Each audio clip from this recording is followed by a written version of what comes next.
Good evening and welcome to the September 2023 Hudson Valley Gospel Festival Zoom presentation. This is our last presentation for the year, and tonight we'll be talking with the three choir directors for the Hudson Valley Gospel Festival Choir for 2023. First up is Ciesta Quinn. Ciesta, tell us a little bit about your background and how you came to gospel music. Well, born and raised in Detroit, Michigan, came here via Springfield, Massachusetts, and then Merrimack, New Hampshire, and then to Poughkeepsie. I'm an educator of music, and I've worked in all the school systems that I've worked in or that I've lived in. And coming here to Poughkeepsie, I met up as a music educator at Warren Elementary and then Poughkeepsie High School. During that time, I met up with some wonderful people here, specifically Miss Marva Clark and Gretchen Reed. And we got together. We had a beautiful sound of music together, and we sang together and went all over. Well, not all over, but went to different places, traveling to spread the word of the Lord through gospel music.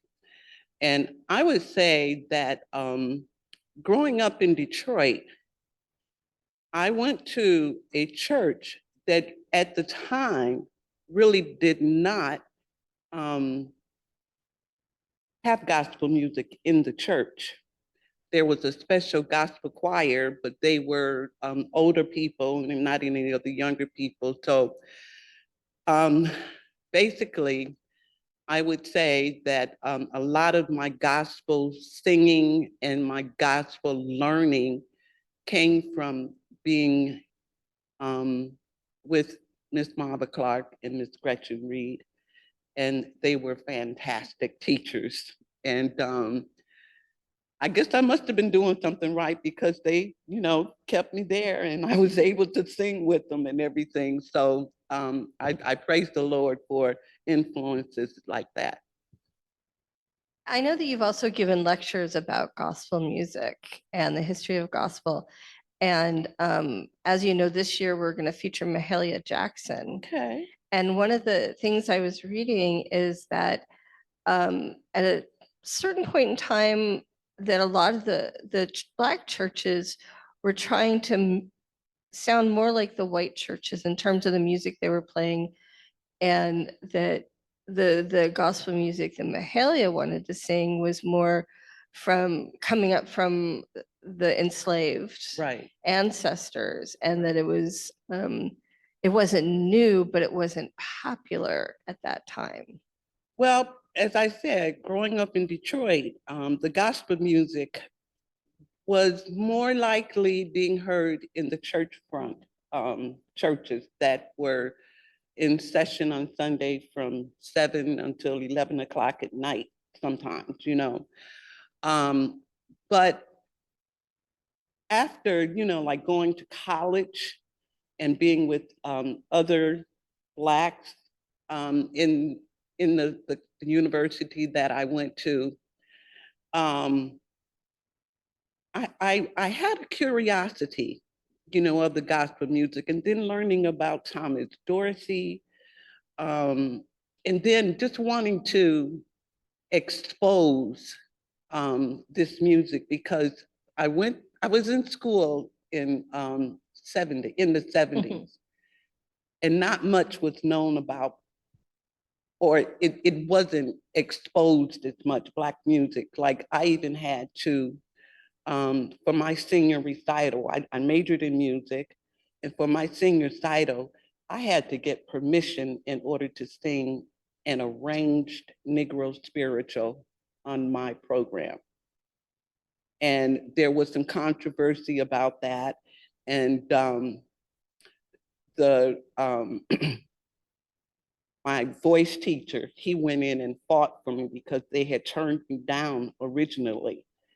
And So I was able to sing it. It was Deep River, the song Deep Mhm. River, that they didn't want it, like everything was Western civilization Mhm. kind of music, But I did, and then I remember also in my learning, and really absorbing the music of my people while in college. I remember taking, it was a very simple gospel song. It was called Wings of a Dove, Wings of a Dove.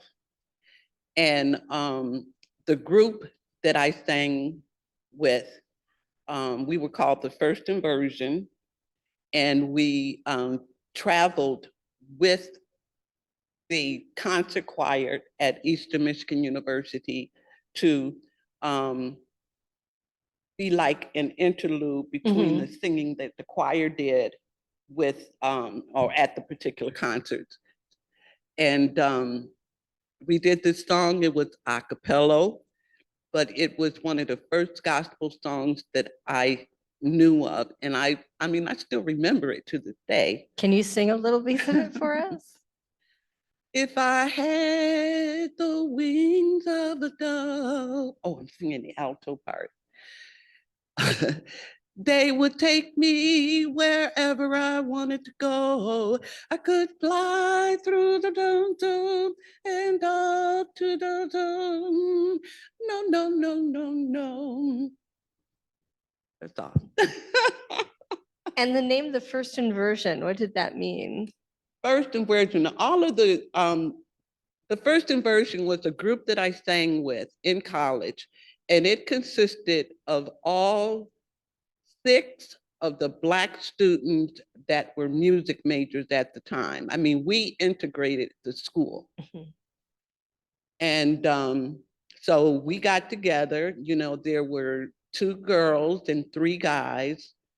Um, and we sang, the popular songs of the era, but my best group that I enjoy and still do listen to is the Friends of Distinction.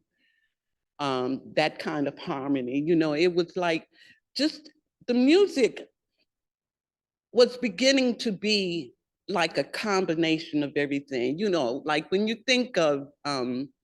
I think of the Black music of the 70s, okay, let's talk rhythm and blues. Okay, so what happens when you have um, another genre will happen to the music when you have, um, excuse me for saying it like this, you have white people that are singing this Black music. So what is that called? It's like called rock, you know? And so it's a different style, but that's the beauty of music, is because you can take all these different styles, and put them together and form something else that is so beautiful. I've heard gospel music performed classically, and it's just overwhelming to me. It's just so beautiful.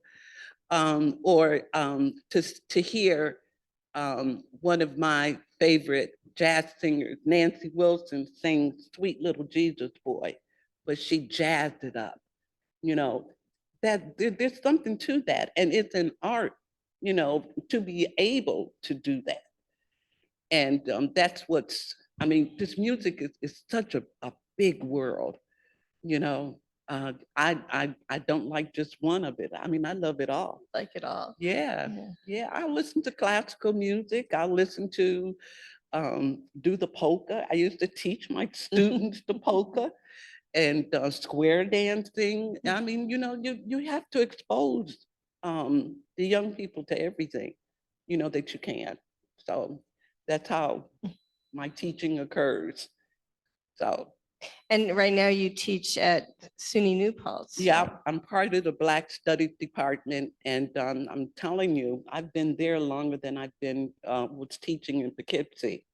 It's been over 30 years since I've been an adjunct lecturer there. I taught classes on Black music. I taught the essence of Black music, Black gospel music, And check this out. This you would really enjoy. Black music of the 1960s. And I mean, and it's just so wonderful, like seeing the student and exposing them to this, and like you think um, you're okay.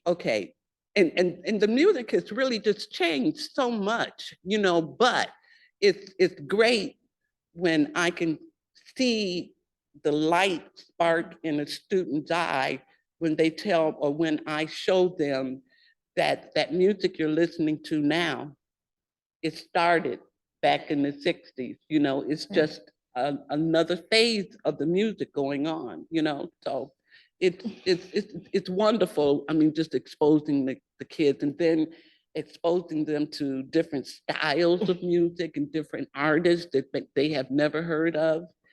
And it's exciting for me now to still be doing that, as an adjunct at SUNY New Paltz. And I played a piece of music from the Friends of the Distinction to one of my students. This was just like last month. And she fell in love with it, and she took the name of the music down and she said that she sings in an a cappella group. And so she said that she was going to have her a cappella group, sing this particular song. And I mean, it's wonderful to expose them. Then for me too, because I have such a wide variety of different musics and stuff that I enjoy listening to find someone or to expose someone, which I did all the time and still do, teaching at the high school, Poughkeepsie High School, exposing them to artists, I mean, true artists, like Minnie Riperton, the Friends of the Distinction, the Fifth Dimension, they were like another form of, another, like, what made their music so different was the exposure to different styles of music and then combining it with what they knew. And they come up with this wonderful, great sound. It's just overwhelming, for me. And I was thinking of also the difference between Motown and Muscle Shoals. Oh, of course. That I sort of think it was Motown, and don't get me wrong, I like Motown and everything. Of course. But Motown felt like it was more like trying to fit into the mainstream. Yeah, exactly. That was the reason. Berry Gordy wanted a music that was what we used to call crossover. It's a crossover That's music. the term I was looking for. He wanted this music to be listened to by others, whereas and this will really make you think and really see the gist of it. Aretha Franklin, she was lived in Detroit, but she did not sing with Motown. No, she sang with Muscle Shoals, and eventually she went to Atlantic, out of New York. And the reason why is because Berry Gordy did not want her soulful sound. He didn't want that gospel sound, in the music that he was putting out. And so she made it some other way, and we all love her and loved what she did. I wish I could do it. For those of you, so Muscle Shoals and Motown were about the same time, and Muscle Shoals was down in Alabama. And as we said, Berry Gordy was looking for more crossover. So Fifth Dimension, The Temptations. Oh, The Temptation, not the Fifth Dimension. Not the Fifth Dimension. No, they were not Muscle Shoals. No, they weren't Muscle Shoals. I can't remember which group they were. I'll find out when I was thinking of Diana Ross. The Supremes, right. The Marvelettes. And then, like there were other areas Mhm. that had their own sound. Exactly, You know, yeah. the Philadelphia sound. Right. West Coast, East Yeah. Coast. You still, of course, Yeah. find that today. And it still is the same Right. today, Yeah. only with rap. Right, Rap right. music. And Mhm. Muscle Shoals was considered more Country. country and more you know, Raw. raw. That's a good Raw, word. Raw yeah. country. Mhm. I don't want to use the word traditional, but No, because it wasn't traditional. they but weren't interested in honing a particular sound. It was the sound that the musician, you know, that the singer, it was their sound Mhm. and their individual sound. And again, not to diss Motown or Berry Gordy much, Yeah. but No. there was definitely a difference. You know, Yes, definitely for a sure. difference. And like look at California. Mhm. The sound that came from there was Sly and the Family Stone.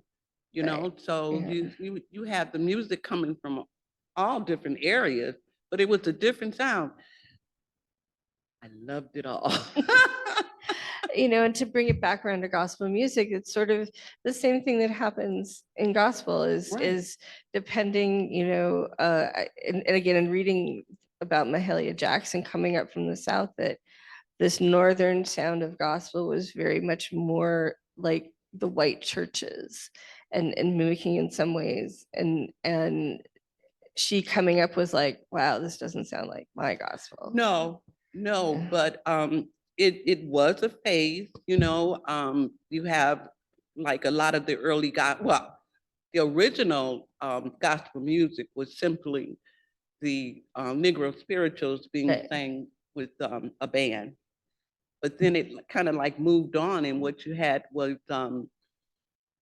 um, a singer who would take a hymn from the church hymnal Right. and just freelance in singing that Mhm. song, you know, and that made it different. And then then you have people that were arranging these different things, Right. and so that's how it's called growing, Right, you know. exactly. Let's move this Right, along here, you right. know.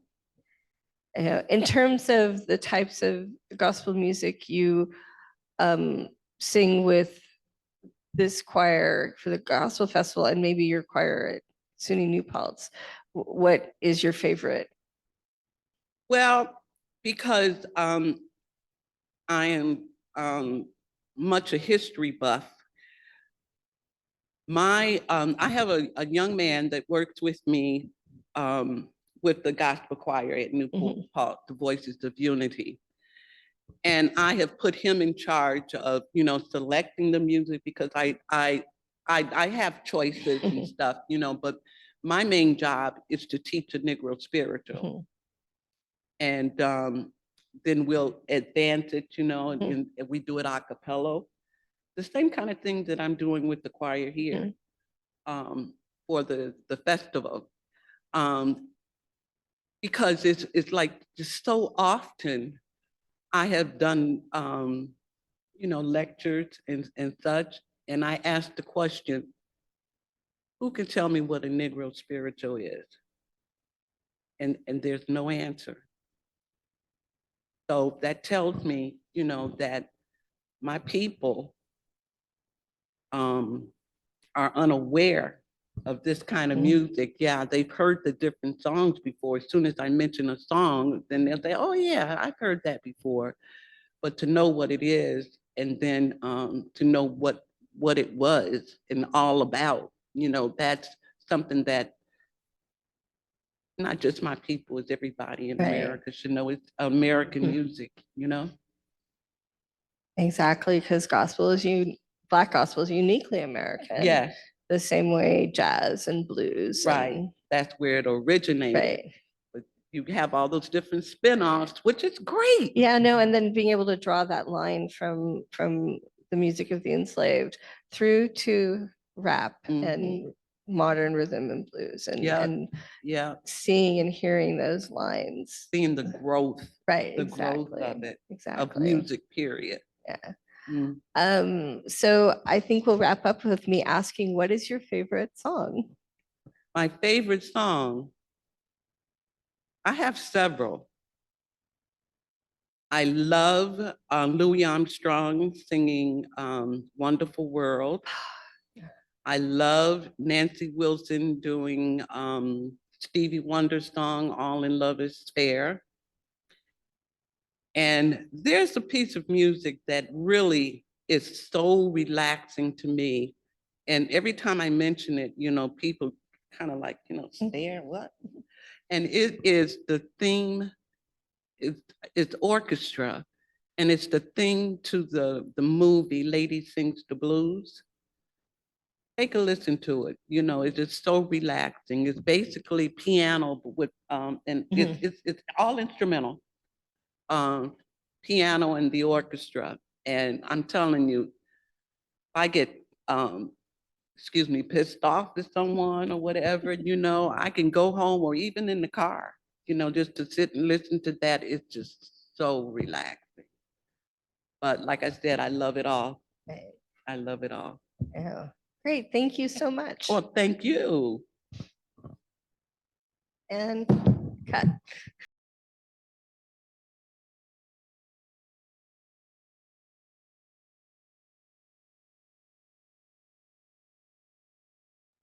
Welcome once again to our Zoom presentation, and we're going to chat with Dinesa Hansen-Johnson. Dinesa, I'm sorry, I'm going to mess that up. It's great. Tell us how you got started in gospel music. I got started at a very young age through my mother at the age of 9 years old, singing in a group called the Sweet Echoes. And the organist was Billy Summers, and who was really a great musician in the area at the time. And so we would travel around in New York City, Westchester areas, all over at a very young age. And were the other girls the same age as you? Yes, two of them were. Right. Yeah. So I have this mental picture of three little girls in kind of frilly dresses. No, they were much taller than me. I was the shortest. So not so frilly dresses. No. Do you still sing with them sometimes? No, I haven't seen them since, since high school, Oh, wow. but And you grew up here in Poughkeepsie? Or? yes, I was born and raised in Poughkeepsie, Salt Point area. So was that Poughkeepsie High School or? No, Oh. I went to Roosevelt High Park. Oh, okay. Yeah. After I'm 8 from Salt years, Point. Yeah. still not familiar with the map. Yeah. And so after the Sweet Echoes, what happened after that in terms of singing? After the Sweet Echoes, just going on singing through different areas, I was able to sing with James Cleveland. I was picked for that. Singing with James Cleveland, going to different places, California, and all different places in the United States. Singing with the James Cleveland group that was here in the area also, as we traveled around different places. How did it come about that you sang with James Cleveland? It was kind of, well, they said, well, one day that he came up here, they had a concert up here at the Civic Center, and James Cleveland and all of them came up, and I was kind of picked to sing one of the songs, I Feel No Way Tired, at the age of 18. So that's just kept it up with the group, and then with the James Cleveland group, traveling around, we just kept it up and just, What was it like being 18 and traveling around the country to sing gospel? It was exciting. I only did it on certain like weekends and stuff like that because you had school and stuff like that. So my mother knew they weren't going to let me do but so much. But the experience that I did have, have car wheel travel. That's what I did. So, able to wherever we needed to ask to sing, that's where I was. And how long did you sing with the James Cleveland choir? I sang with them all the way up to about 35, to age of 35. And is there still a group locally? They were a group locally. I think they kind of disbanded now. We'll have to fix that. Yeah, they kind of disbanded now. Yeah. Natalie Myrick was one of the leaders of the group. And who did you sing with after? After that, I went with Generation X, which was formed by James Hassel, the Reverend James Hassel, and the Reverend Terrence Motley. And I sang with them. And after them, now present singing with Sisters in Spirit. And how did Sisters in Spirit come together? We came together as there was a classmate of ours, Nadine Lewis. She had a women's conference, a women's day at her church at the Ebenezer Baptist Church. And she said, well, I know that you guys sing, they're just friends, just going around like to each other's houses, just get together, just, girls, And so the ladies that, we hung around with, it was only like 4 of us at the time, just got together and she asked for help for her Women's Day. So we got together, 5 of us, and we sang for her. And it just kicked off after that. Is the same group of you still singing together today? Yeah, So- just a couple, maybe 1 or 2 new more people, 1 person. Yeah. But otherwise, then we're still together. after that. And I know that you direct because you're directing for us. When did you start directing? I started directing between the age 16 and 18.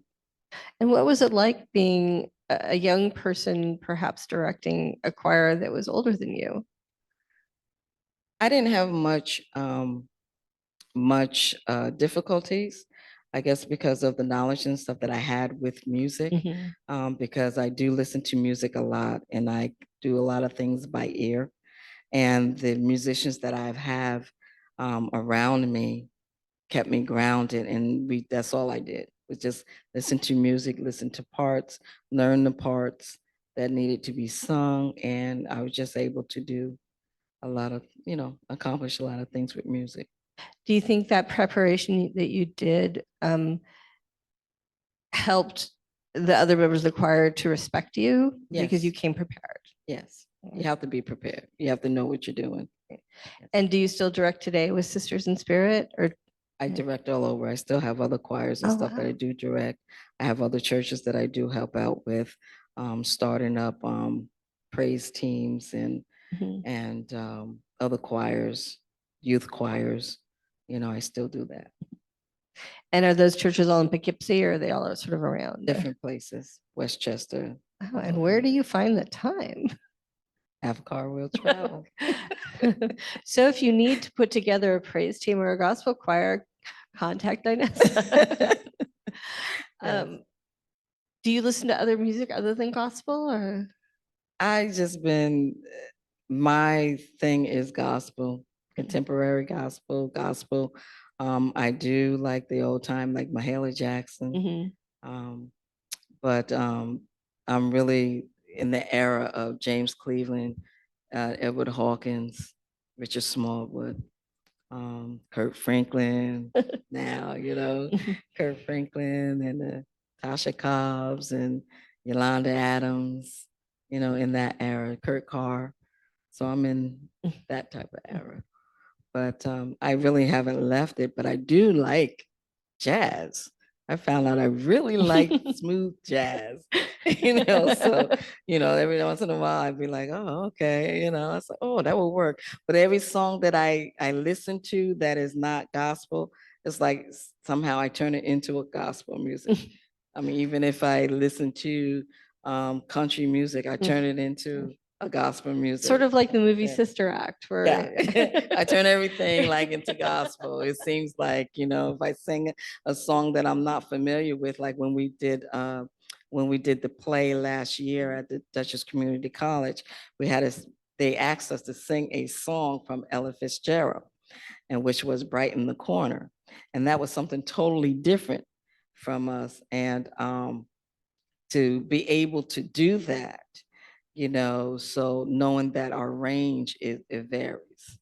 It varies. So, you just have to pay attention to what you're doing to really listen to the lyrics, and you have to study. You have to study the song. So, and to be able to do it. And we were able to do it. So, we're pleased with that. We were asked to do more plays and stuff in the future. So we'll see what happens. wonderful. That's great. Yes. And I'm going to ask everyone this. What is your favorite? It doesn't have to be gospel. What is your favorite song? Gospel. Gospel. Is there a favorite It's a- song within gospel that either is your favorite because it reminds you of your family or of it lifted you up? Most of the songs that we sing has a meaning to it. So all of it that reflects if I can help someone else, to lift somebody else's spirits. But when you listen to music, whether it's with words or instrumental, as they say, there's a saying that music solves soothes the beast that is Right. within us, and it does. And gospel music does that for me. And so, and be able to sing that to minister unto someone else who may be downtrodden, depressed, um, it lifts me up when I can help someone else through song.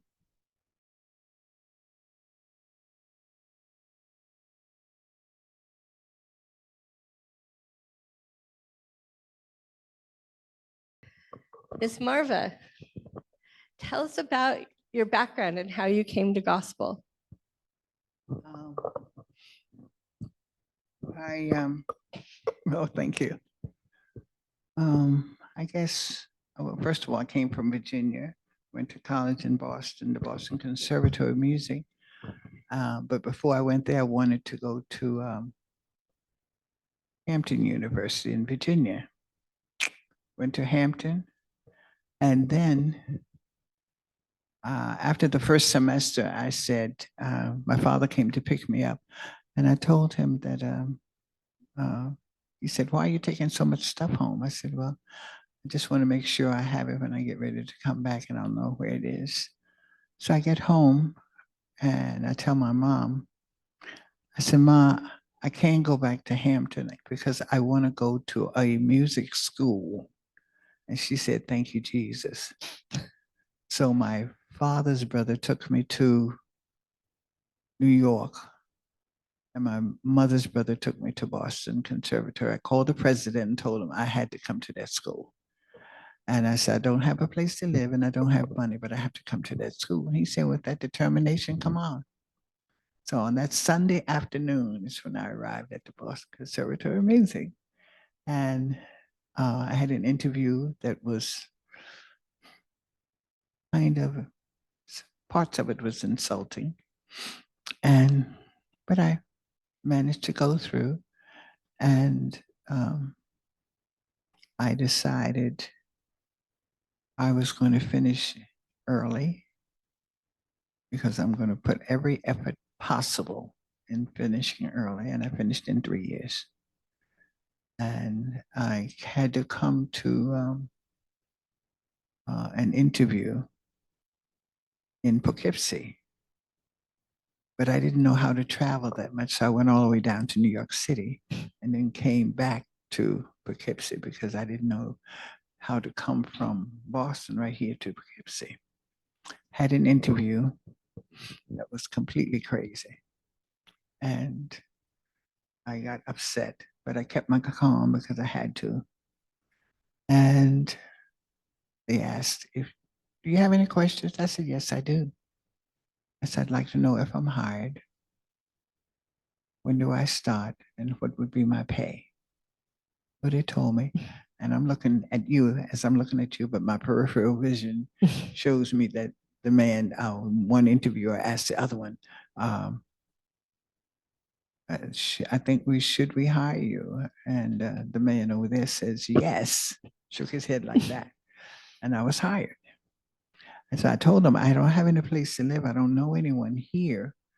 So do you have any idea where I could get a room or apartment?" So my father said, "Don't get an apartment, get a room where other people will be living in the same house. And you don't need to live alone because you haven't had any experience." I said, "Okay, Dad." And I did. Went to 5 Allen Place in Poughkeepsie. And they were like my parents. They were so nice to me. That's where I lived. And but prior to all of this, I was my mother bought a piano before I was born because she wanted me to be a musician. And I guess I think it was 3 years old, I'd go and hit the keys and I found it made noise. So, I wanted to keep making the noise. And every time she was cooking in the kitchen, she would tell me, Oh, I can't tell you what my nickname was, okay? Because it's too personal, okay? But she had a nickname for me and Dad had a nickname, but she would say, oh my goodness, will you go and play a song for me while I cook for me? Because I really like to hear you play. So I'd go there. I'm 3 years old, 4 years old, and I'm hitting the keys, not playing any song, just making noise. And then I kept doing that. So and I started playing for whatever reason. I'm hearing stuff and then I'm trying to figure out how to play it. And I started learning how to play by ear. And I think when I was in 5th grade, I started taking piano lessons. But I was playing at the church when I was about 8. And I played for the choir there until I finished high school. Then I went to Hampton, then I left there and went to Boston Conservatory. Why did you want to go to Boston? What was it about the Boston Conservatory as opposed to all the other ones? Because that was a fantastic music school. And I had to go to the Boston Conservatory or the New England Conservatory, but the Boston Conservatory was closer to what where I was living. And it was amazing.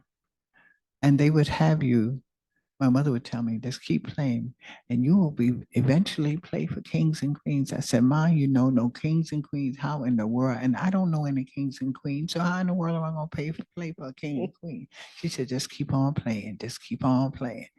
And every time she would do something and every time someone came to our house, my dad would say, can't tell you what he used to call me, okay? He'd tell me, come play a piano, play a song for him to sing. And he would be singing, and they were hooking me into music, and I was hooked. I loved it. And I was in high school, and I, whatever happened in high school, I did a lot of playing there too. And then in 1962 or 3, Ray's telling me, Mr. Watkins, he was my former student. He's telling me that I came in 62 because he knew me in 62. I said, okay, I let him have it, okay? And the children were quite young, and I was quite young. I hadn't taught anywhere before. So they asked me in the interview, what are you going to do if a child calls you a nigger?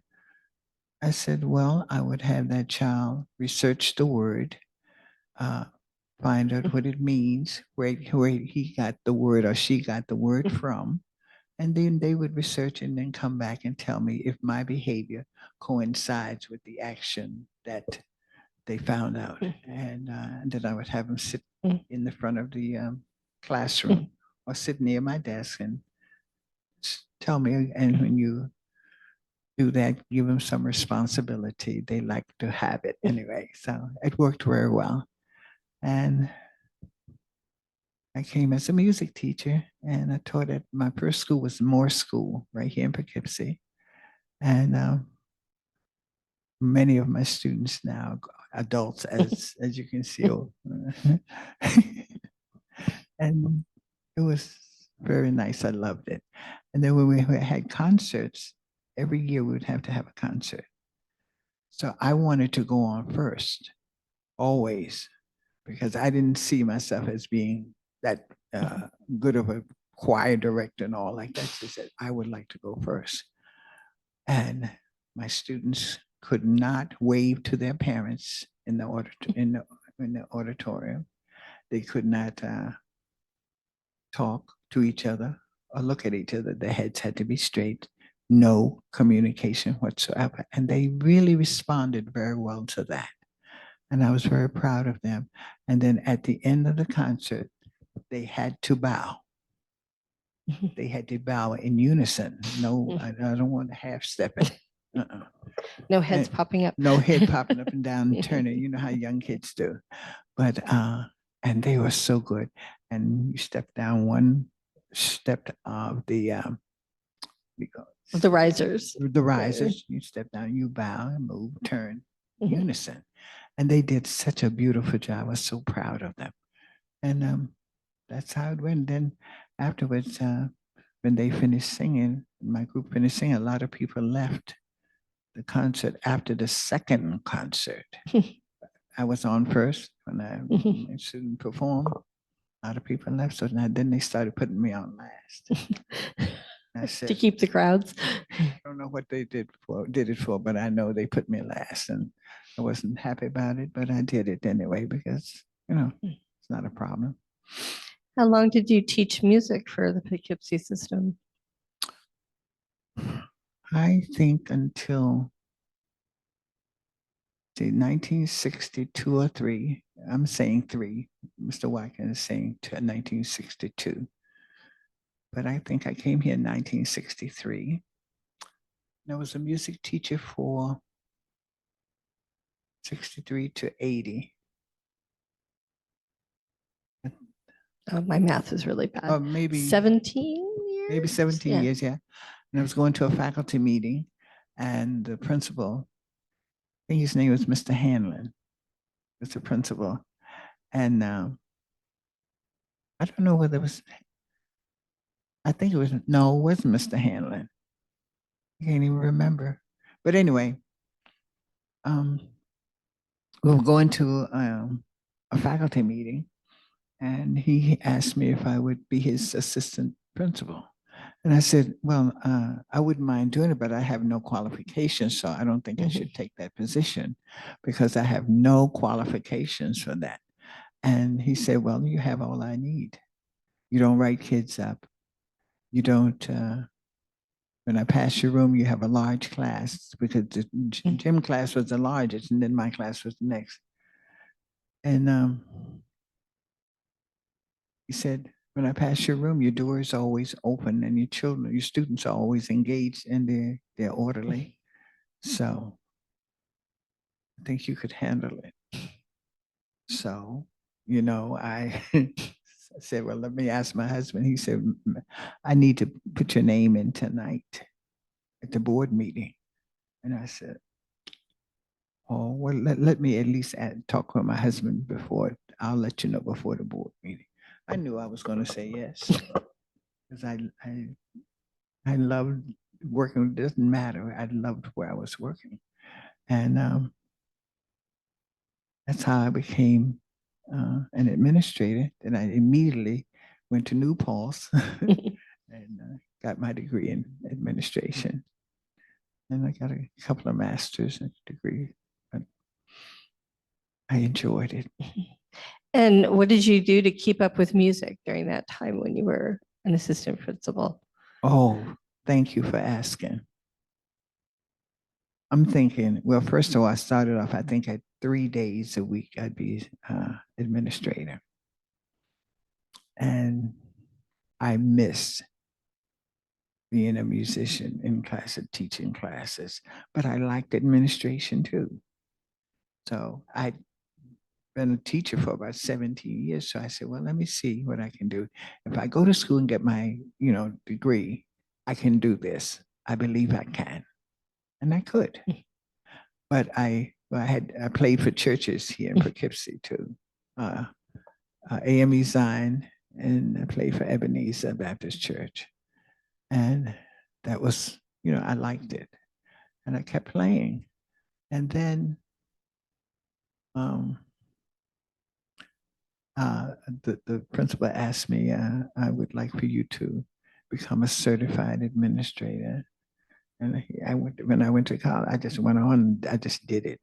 And I said, I have to do this because I have to have a degree. I have to be evaluated. I have to go through everything that every other administrator has to go through. So I did the best I could with what I had.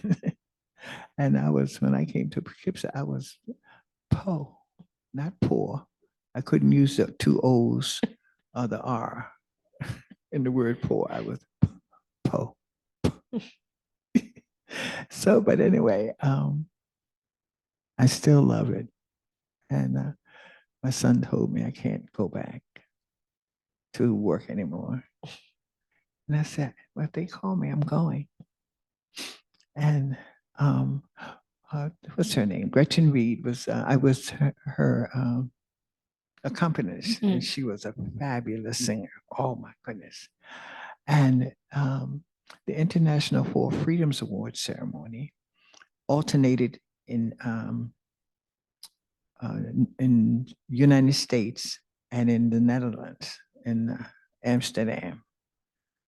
And her musician, she asked me to play for her at the Hyde Park Church, the Dutch church in Hyde Park. She asked me if I would play for her, and I said, sure.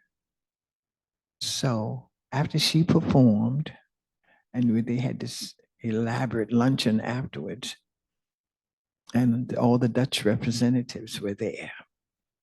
And I'd never played before these people before. So at the end, the Queen's, what's it called? The Queen's representative, not the representative, but the Queen's administrator, whatever it's called, I don't remember, asked us if we would come to the Netherlands to perform for the International Four Freedoms Award ceremony there.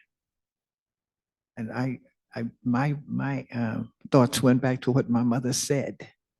You're going to play for kings and queens if you keep on playing. I said, I don't know any kings and queens. And who are they going to let from Horsehead, Virginia, play it for some kings and queens? But it happened. And the first time I went there and played, she had passed away, which was in 1980. And it was something they said about the Dutch where they can feel your emotions before they really see them. And I'm reading the program, and I'm thinking, oh, we are on next. I got to wipe my hands dry because my mother said this would happen. I was teary-eyed. So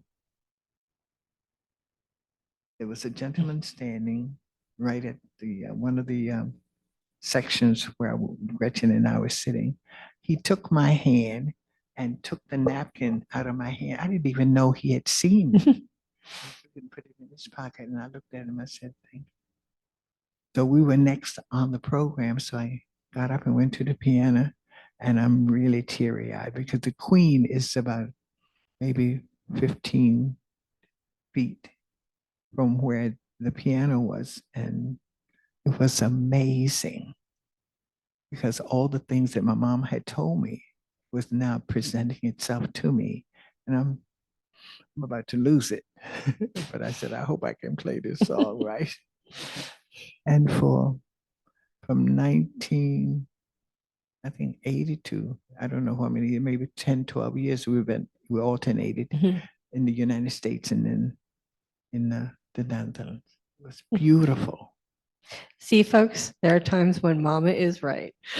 That's right, she was. And you never know. Yeah. How did you, so did you sing gospel music as a child? Is that the music you sang? Yeah, in? Baptist churches. If you're in a Baptist church, you're going to hear gospel music. And what about, were you able to teach the children some gospel music, or did you have a broad range of music that they sang? I taught them spirituals. Spirituals. Yeah, because I would try, well, first of all, I tried to visit every country from which we had students so I could understand the climate and the culture. And I would try to engage their style of using their songs in every concert. So everybody would feel like they are represented, and Right. it was very nice. And what happened was, I got my question. The types of the music. music. that- Yeah. So I would do spiritual, but all kinds of music. I would do some jazz, some gospel, and but at that time, they didn't mind you singing a religious song in school, and you could sing a little something, but not too strong. But I always liked the gospel music, and the culture and the spirit and the soul of African American singer got me hooked. And when you go to a church, you will hear a whole different style. And then I said, oh, I must go to find out how other styles are. And I heard it and I could play it. Everything was by ear. But at the conservatory, everything was, written, it was classical, all classical. And what I do regret is that I didn't go to jazz school that's in Boston. It's forgot the name, Berkeley School of Jazz. I needed to go there, and because I didn't grasp the jazz style as I wanted to. I can do a little something, but not as I would like to. And anytime that, regardless to what ethnicity was in my choir, I would try to have them represented, their music and their style represented. And just out of curiosity, going back, did a child ever use that word about you? And did you ever have to send someone to do research? Yes. And I went to their house, Wow. made home visit, and let them know that you have to be careful for what you say because you're the first teacher of your child. However you teach that child, that's what they're going to bring to our schools. And I don't want to penalize your child for what you taught them at home if it's wrong. So you have to be careful. Wow. Mm-hmm. And so I'm going to ask you the same question I asked everyone. What is your favorite song, whether it's gospel or jazz or something else? Let my people go. That's the message. Tell old Pharaoh to let my people go. But I like all styles of music. And now there's a song that crosses cultures because we sing it every year at Passover. Mm-hmm. Yeah, that's one of my favorites. But in my family, poorly, because we don't sing, except my aunt. Yeah. And I like